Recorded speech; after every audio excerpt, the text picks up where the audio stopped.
अस्सलाम वालेकुम dear students. आज की वीडियो लेक्चर में हम ऑपरेटिंग सिस्टम का एक बहुत ही इंपॉर्टेंट टॉपिक सेमाफोर को डिस्कस करेंगे। सेमाफोर क्या होता है, इसकी कौन कौन सी टाइप्स हैं, कौन कौन से ऑपरेशंस हम सेमाफोर की मदद से परफॉर्म कर सकते हैं, सेमाफोर की क्या क्या लिमिटेशंस हैं और इसके साथ साथ सेमाफोर के जो न्यूमेरिकल एग्जांपल्स हैं उनको भी हम आज की वीडियो लेक्चर में डिस्कस करेंगे। सेमाफोर को स्टार्ट करने से पहले हमें क्रिटिकल सेक्शन प्रॉब्लम्स का पता होना चाहिए। क्रिटिकल सेक्शन प्रॉब्लम क्या होता है हमारे पास? क्रिटिकल सेक्शन हमारे पास वो एरिया होता है जिसके अंदर हमारा कॉमन वेरिएबल या शेयर्ड वेरिएबल पड़ा होता है। जब दो या दो से ज़्यादा process at the same time इस शेयर्ड वेरिएबल को एक्सेस करने की कोशिश करते हैं तो उस वक्त हमारे पास जो रिजल्ट्स आते हैं वो हमारे एक्यूरेट नहीं होते। इसका मतलब ये है कि P1 जो है वो क्रिटिकल सेक्शन को जब यूज़ कर रहा हो तो कोई और process, for example P2 process जो है ये इस क्रिटिकल सेक्शन को एक्सेस ना कर सके जब तक P1 इस क्रिटिकल सेक्शन को यूज़ कर रहा है। तो बेसिकली हमारे पास डिफरेंट टेक्निक्स हैं क्रिटिकल सेक्शन प्रॉब्लम को सॉल्व करने के लिए। उनमें से एक टेक्निक हमारे पास जो है वो सेमाफोर है। What is semaphore? Semaphore is an integer variable that is shared between threads or two or more than two process. Semaphore हमारे पास एक ऐसा वेरिएबल होता है जिसकी मदद से हम क्रिटिकल सेक्शन प्रॉब्लम को सॉल्व कर सकते हैं and this variable can be used to achieve process synchronization in the multi-processing environment. There are two types of semaphore. Number one, binary semaphore, and number two, counting semaphore. Binary semaphore, it is also known as a mutex log. Binary semaphore में जो integer variable होता है इसकी दो values होती हैं, या zero होता है या उसमें वन होता है। नॉर्मली बाइनरी सेमाफोर को हम वन से इनिशियलाइज करते हैं और जहां पर हमारे पास multiple process critical section problems होते हैं उनको सॉल्व करने के लिए बाइनरी सेमाफोर को यूज़ किया जाता है। काउंटिंग सेमाफोर, काउंटिंग सेमाफोर हमारे पास एक ऐसा इंटीजर वेरिएबल होता है जिसकी डोमेन जो होती है वो अनरिस्ट्रिक्टेड होती है। हम काउंटिंग सेमाफोर के वेरिएबल को किसी भी इंटीजर वैल्यू से इनिशियलाइज कर सकते हैं। आप काउंटिंग सेमाफोर की वैल्यू को 5 रख सकते हैं, 10 रख सकते हैं, 20 रख सकते हैं। काउंटिंग सेमाफोर को नॉर्मली यूज़ किया जाता है उन रिसोर्सेज को एक्सेस करने के लिए, कंट्रोल करने के लिए जहां पर हमारे पास मल्टीपल इंस्टेंस अवेलेबल हों किसी रिसोर्स के। फॉर एग्जांपल अगर हम कहते हैं हमारे पास एक हार्ड डिस्क है, उसकी हमारे पास 5 इंस्टेंस अवेलेबल हैं, तो वहां पर फिर हम रिसोर्सेज को हैंडल करने के लिए, रिसोर्सेज के मल्टीपल इंस्टेंस को हैंडल करने के लिए we can use a counting semaphore. Operations of semaphore, semaphore के ऊपर हम दो एटॉमिक ऑपरेशन परफॉर्म कर सकते हैं। Number one is a wait operation and number two is a signal operation. Wait operation क्या करता है, ये सेमाफोर में 1 का डिक्रीमेंट करेगा, जबकि सिग्नल ऑपरेशन जो है ये सेमाफोर में 1 का इंक्रीमेंट करेगा। कुछ बुक्स में आप देखेंगे वेट की बजाय पी ऑपरेशन जो है यूज़ किया जाता है डिक्रीमेंट के लिए, जबकि सिग्नल की बजाय वी ऑपरेशन जो है यूज़ किया जाता है इंक्रीमेंट के लिए। वेट ऑपरेशन के कोड में हम एक integer variable S as a semaphore pass कर रहे हैं और इसकी बॉडी में अगर देखें तो यहाँ पर हमने एक वाइल लूप लगाई और वाइल की कंडीशन जो है वो S is less than equal to 0, यानी कि अगर एस हमारे पास पॉजिटिव होगा तो वेट का फंक्शन क्या करेगा, एस में डिक्रीमेंट करेगा। लेकिन अगर हमारे पास s की वैल्यू 0 होती है या नेगेटिव वैल्यू होती है तो फिर हमारे पास जो वेट का फंक्शन है, वेट का जो ऑपरेशन है वो कोई भी ऑपरेशन परफॉर्म नहीं करेगा इसको। और यहाँ पर अगर हम देखें तो वाइल लूप के बाद हम लोगों ने क्या लगाया हुआ है, सेमीकोलन लगाया हुआ है। तो नॉर्मली वाइल लूप के बाद हम सेमीकोलन नहीं लगाते, लेकिन यहाँ पर जो हमने सेमीकोलन लगाया है इसका मतलब ये है कि ये एक ट्रैप है। इससे नीचे वाला कोड हमारा एग्जीक्यूट नहीं होगा अगर ये कंडीशन हमारी ट्रू हो जाएगी, और अगर ये कंडीशन हमारी फॉल्स होगी तो फिर वो एस में क्या करेगा, 1 का डिक्रीमेंट, यानी कि सेमाफोर में 1 का डिक्रीमेंट करेगा।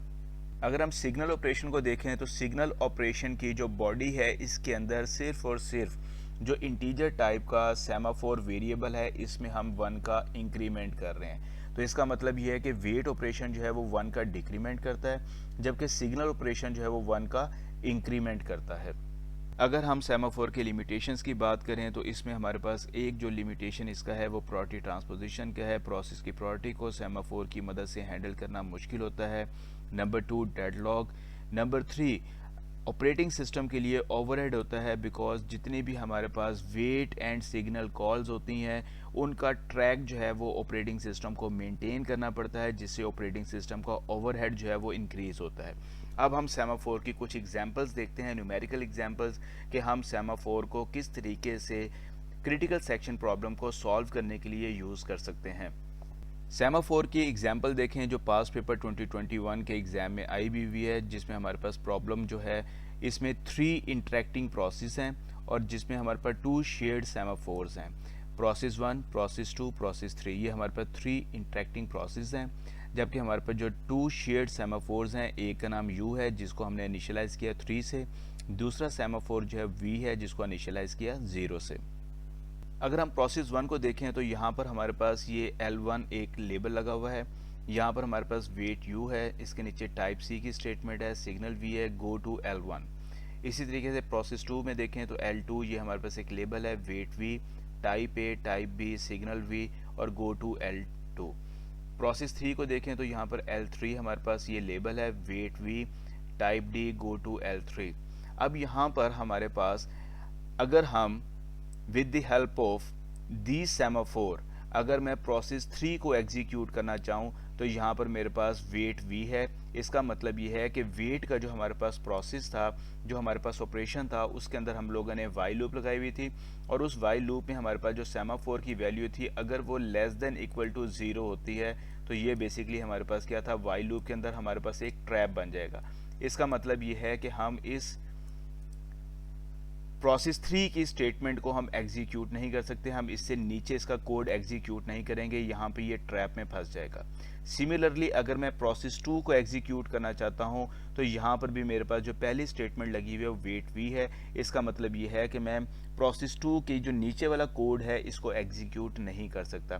तो मेरे पास यहाँ पर सिर्फ एक ही सिचुएशन है कि मैं पहले प्रोसेस 1 को क्या करूँ, एग्जीक्यूट करूँ। अब यहाँ पर हमारे पास जो क्वेश्चन है इसका जो ए पार्ट है वो कहता है assuming execution is eventually halted, how many Cs are printed when the set of process runs. यानी कि ए पार्ट में वो आपको ये कहता है कि कितने सीज हमारे पास क्या होंगे, प्रिंट होंगे। तो यहाँ पर अगर हम देखें तो U की वैल्यू हमारे पास क्या है, 3 है। सबसे पहले हम प्रोसेस 1 में जाते हैं तो वेट U, ये U की वैल्यू में क्या करेगा, 1 का डिक्रीमेंट करेगा और U की वैल्यू क्या हो जाएगी, यहाँ पर अब 2 हो जाएगी। इसका मतलब ये है टाइप C, एक C जो होगा ये हमारा प्रिंट होगा। सिग्नल V, और जैसे ये सिग्नल V होगा तो सिग्नल क्या करता है, ये सेमाफोर में 1 का इंक्रीमेंट करेगा। तो इसका मतलब ये है कि ये जो V की वैल्यू है ये हमारे पास क्या हो जाएगी, that is 1। Go to L1, दोबारा हम L1 पे गए। अब वेट U की वैल्यू हमारे पास क्या है, 2 है। U की वैल्यू जो है वो हमारे पास लेस देन 0 नहीं है। तो इसका मतलब ये हुआ कि दोबारा से वेट U जो है ये क्या करेगा, 1 का डिक्रीमेंट करेगा सेमाफोर में, इसकी वैल्यू 1 हो जाएगी। टाइप C, एक और C जो होगा ये हमारा क्या होगा, ये प्रिंट होगा।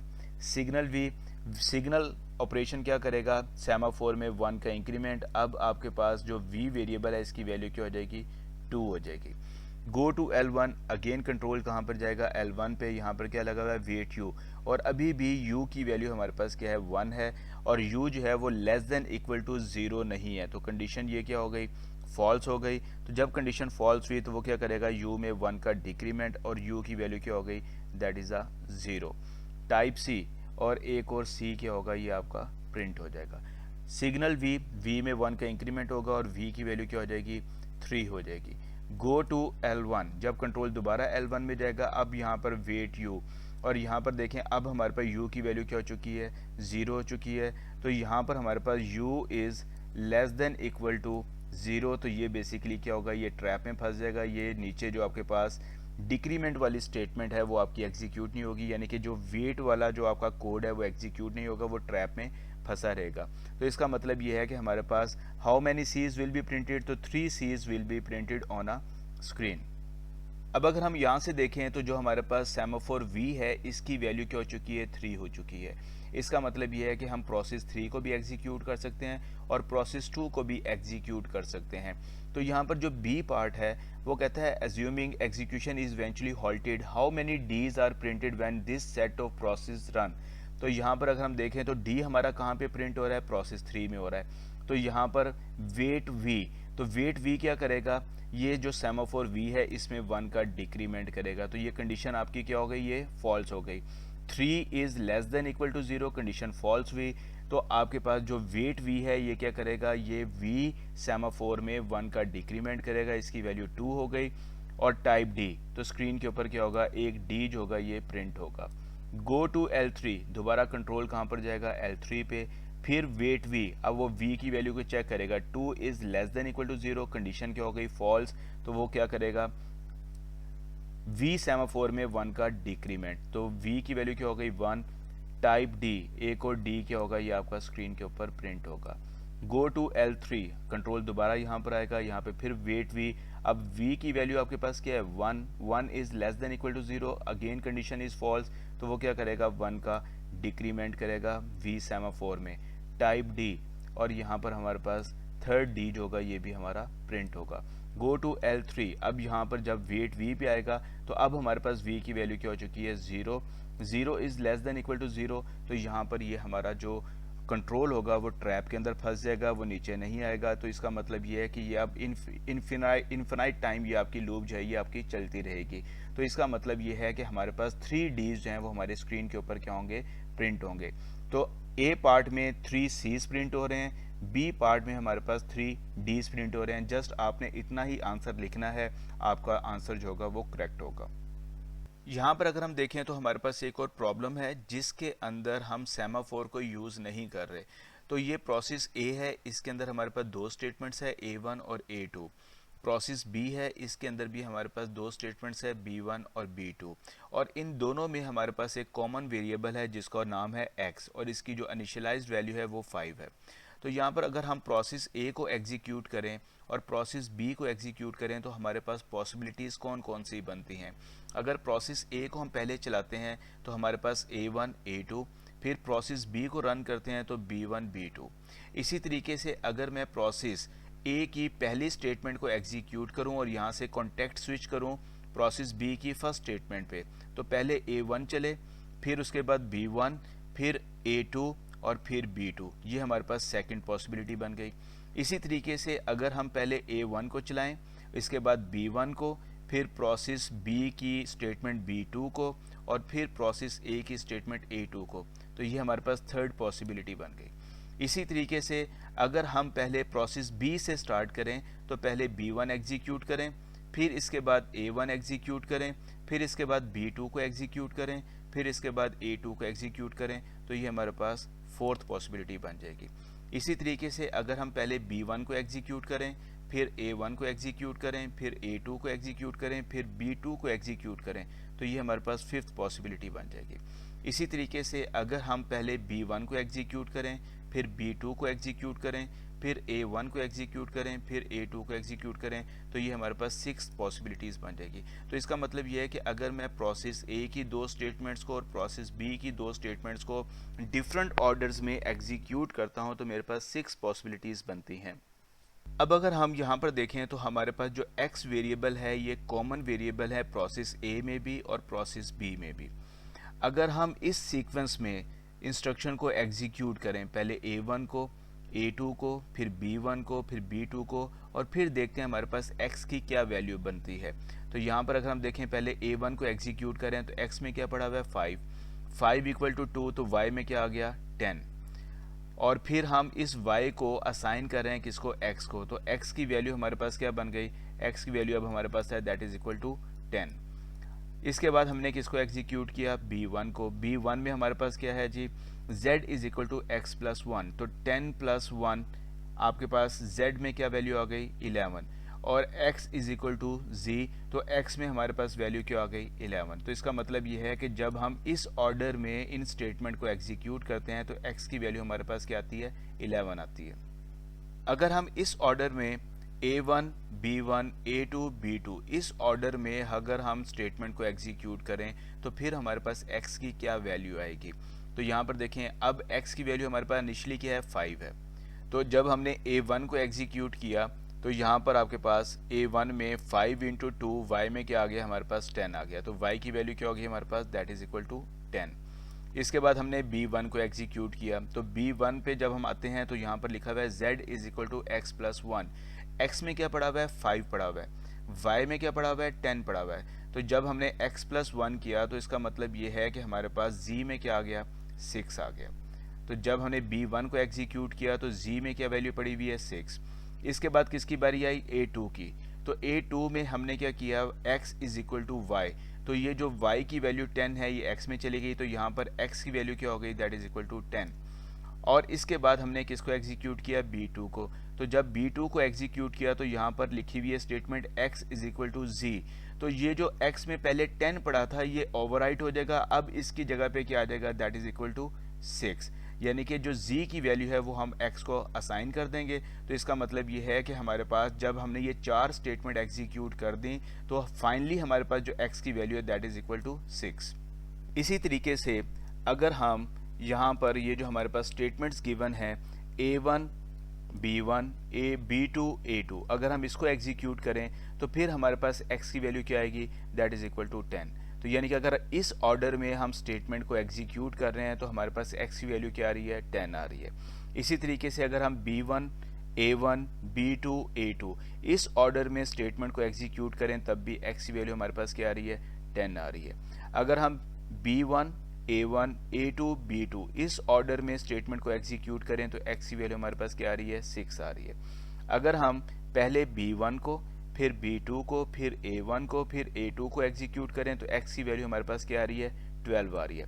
इसको हम देख लेते हैं, B1 की वैल्यू हमारे पास क्या है, यहाँ पर अगर हम देखें x की वैल्यू इनिशियली क्या है, 5 प्लस 1 6। तो z में क्या आ गया, यहाँ पर हमारे पास 6 आ गया। इसके बाद हमने B2 को एग्जीक्यूट किया तो यहाँ पर x is equal to z।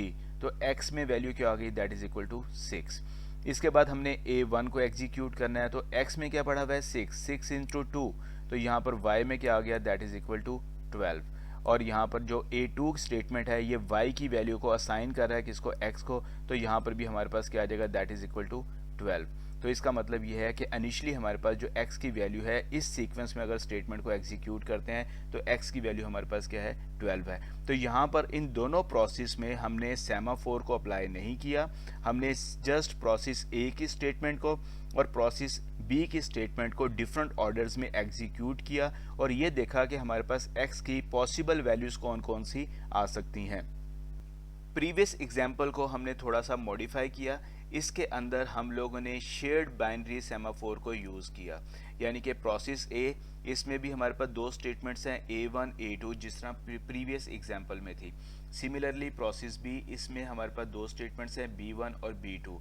लेकिन यहाँ पर हम लोगों ने बाइनरी सेमाफोर जो है वो अप्लाई किया। यहाँ पर देखें वेट S और यहाँ पर हम क्या कर रहे हैं, सिग्नल S कर रहे हैं। यहाँ पर भी हम वेट S और सिग्नल S कर रहे हैं। इसका मतलब यह है कि यहाँ तो हमारा प्रोसेस A एग्जीक्यूट होगा या प्रोसेस B एग्जीक्यूट होगा। अगर प्रोसेस A हम एग्जीक्यूट कर रहे हैं तो एट द सेम टाइम हम प्रोसेस B में नहीं जा सकते। अगर प्रोसेस A अपने क्रिटिकल सेक्शन में चला गया है तो प्रोसेस B को क्या करना पड़ेगा, वेट करना पड़ेगा जब तक प्रोसेस A जो है क्रिटिकल सेक्शन से बाहर नहीं आ जाता। तो जैसे ये वेट कॉल होगा तो इसका मतलब ये है कि वो प्रोसेस A को लॉक कर लेगा और अब उस क्रिटिकल सेक्शन को यूज़ करेगा। जब वो क्रिटिकल सेक्शन को यूज़ कर लेगा तो फिर वो क्या करेगा, वो सिग्नल को कॉल करेगा और क्रिटिकल सेक्शन को रिलीज़ कर देगा। फिर प्रोसेस बी जो है वो क्रिटिकल सेक्शन के अंदर जा सकता है। तो यहाँ पर जो हमारे पास बाइनरी सेमाफोर है इसको इनिशियलाइज किया 1 से और x की जो वैल्यू है वो हमारे पास क्या है, वो 5 है। तो अब हमारे पास 2 पॉसिबिलिटीज़ बन सकती हैं। यानी कि पहले हम प्रोसेस A से एंटर हों। अगर प्रोसेस A से एंटर होंगे तो यहाँ पर हमारे पास क्या है, वेट S। तो ये S की वैल्यू में क्या करेगा, ये 0 कर देगा, राइट। इसका मतलब ये है कि जब मैं प्रोसेस A से क्रिटिकल सेक्शन में एंटर हुआ तो वेट S ने क्या किया, S की वैल्यू को 0 कर दिया।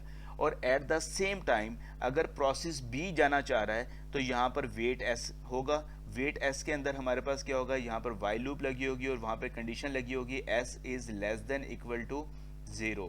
तो वो हमारे पास क्या होगा, वो एक ट्रैप होगा और उस ट्रैप के अंदर वो क्या करेगा, आपका फंक्शन जो है वो फंस जाएगा, वो उससे नीचे वाली स्टेटमेंट को एग्जीक्यूट नहीं करेगा या डिक्रीमेंट नहीं करेगा।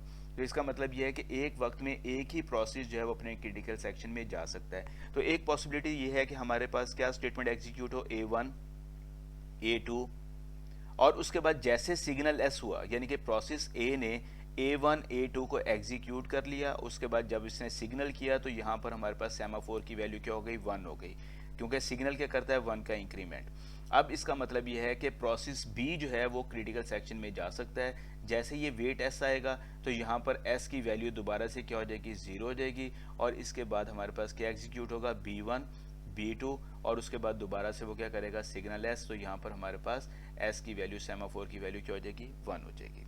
एक पॉसिबिलिटी तो ये है कि पहले प्रोसेस ए में एंटर हो फिर प्रोसेस बी में एंटर हो। दूसरी पॉसिबिलिटी क्या होगी, पहले प्रोसेस बी में एंटर हो और उसके बाद प्रोसेस ए में एंटर हो। तो अगर हम प्रोसेस बी में पहले एंटर होते हैं तो वेट एस ये क्या करेगा, सेमाफोर की वैल्यू को 0 कर देगा, और अगर प्रोसेस ए जाना चाहता है तो अब वो यहाँ पर ट्रैप के अंदर फंस जाएगा, वो A1 और A2 को या क्रिटिकल सेक्शन के अंदर एंटर नहीं हो सकेगा जब तक प्रोसेस बी जो है ये सिग्नल को कॉल नहीं कर देता। तो इसका मतलब क्या हुआ, पहले B1 एग्जीक्यूट होगा, B2 एग्जीक्यूट होगा, और जैसे सिग्नल एस होगा तो सेमाफोर की वैल्यू क्या हो जाएगी, 1 हो जाएगी। जब सेमाफोर की वैल्यू 1 हो गई तो अब हम प्रोसेस ए के क्रिटिकल सेक्शन में जा सकते हैं। तो यहाँ वेट एस में 1 का डिक्रीमेंट होगा, इसकी वैल्यू 0 हो जाएगी, एंड देन A1 और A2 को हम एग्जीक्यूट करेंगे। तो यहाँ पर हमारे पास जो पॉसिबिलिटीज़ बनती हैं, अगर हम देखें A1 तो यहाँ पर x multiply by 2, 5 multiply by 2, y में क्या आ गया, दैट इज इक्वल टू 10 आ गया, x is equal to y, तो x में हमारे पास क्या आ गया, दैट इज इक्वल टू 10 आ गया। इसके बाद B1 तो x प्लस 1, तो 10 प्लस 1 z में क्या आ गया, दैट इज इक्वल टू 11, और यहाँ पर z is equal to x और x में क्या आ गया, 11, तो हमारे पास x की जो इनिशियल वैल्यू आ गई वो हमारे पास क्या आ गई, दैट इज 11। अगर हम प्रोसेस बी को पहले एग्जीक्यूट करते हैं तो अब हमारे पास पॉसिबिलिटी क्या बनेगी, अगर हम प्रोसेस बी को पहले एग्जीक्यूट करते हैं तो यहाँ पर x प्लस 1, तो z में हमारे पास वैल्यू क्या आ गई, that is equal to 6, 5 plus 1 z में क्या आ गया, 6, और x is equal to z, तो यहाँ पर भी हमारे पास क्या आ गया, दैट इज 6। इसके बाद हमारे पास प्रोसेस A1, तो x मल्टीप्लाई बाई 2, y में वैल्यू क्या आ गई, दैट इज इक्वल टू 12, और इसके बाद y is equal to x, तो x की वैल्यू क्या आ गई, दैट इज 12, तो यहाँ पर हमारे पास जो फाइनल x की वैल्यू आएगी वो हमारे पास 12 आएगी। तो इस तरीके से हम with the help of applying semaphore अपने प्रॉब्लम्स को, जो क्रिटिकल सेक्शन प्रॉब्लम्स हैं, इनको हम लोग सॉल्व कर सकते हैं। तो एक वक्त में एक ही प्रोसेस जो होगा वो अपने क्रिटिकल सेक्शन को यूज़ करेगा। आज तक के लिए इतना ही, अपना ख्याल रखिएगा, अल्लाह हाफिज़।